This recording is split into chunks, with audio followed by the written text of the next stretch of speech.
আসসালামু আলাইকুম সবাইকে। তো চলে আসলাম নতুন একটা রেসিপি নিয়ে। আজকে আমি বানাবো চিকেন স্যুপ। স্যুপটা বানাচ্ছি মূলত আমার বাবুর জন্য, তাই এখানে আমি একটা ছোট্ট চিকেন নিয়েছি, সাথে একটা আলু আর একটা পেঁয়াজ কুচি করে নিয়েছি। এরপরে এর মধ্যে দিয়ে দিচ্ছি আদা ও রসুন বাটা 1 চামচ। স্যুপ খুবই একটি হেলদি খাবার। আপনারা আপনাদের বাচ্চাদের সকাল এবং বিকেলে নাস্তা হিসেবে স্যুপ দিতে পারেন। এরপরে এর মধ্যে দিয়ে দিচ্ছি পরিমাণ মতো লবণ। তারপরে দিয়ে দিলাম কিছুটা পানি।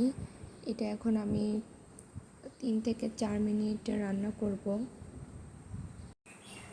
এখন চিকেন এবং আলুটা সিদ্ধ হয়ে গিয়েছে। এখন আমি একটি কড়াইয়ে আলুটা ম্যাশ করে নিব।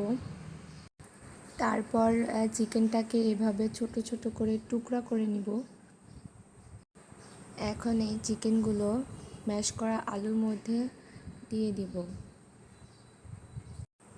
খুব ভালোভাবে এটা মিশিয়ে নিব। তারপর এটা 1 থেকে 2 মিনিট রান্না করে নিব।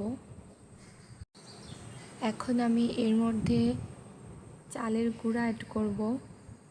একটু পানি দিয়ে চালের গুঁড়াটা খুব ভালোভাবে মিশিয়ে নিতে হবে। এরপরে আমি চিকেনের মধ্যে দিয়ে দিলাম।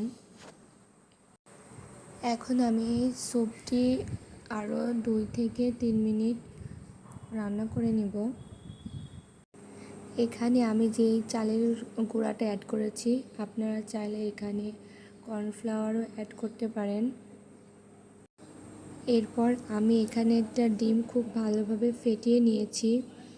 এখন চুলার আঁচ লোতে রেখে ডিমটি খুব ভালোভাবে স্যুপের মধ্যে দিয়ে দিব। অল্প অল্প করে মেশাতে হবে, খুব বেশি জাল করা যাবে না, তাহলে ডিমটা শক্ত হয়ে যাবে।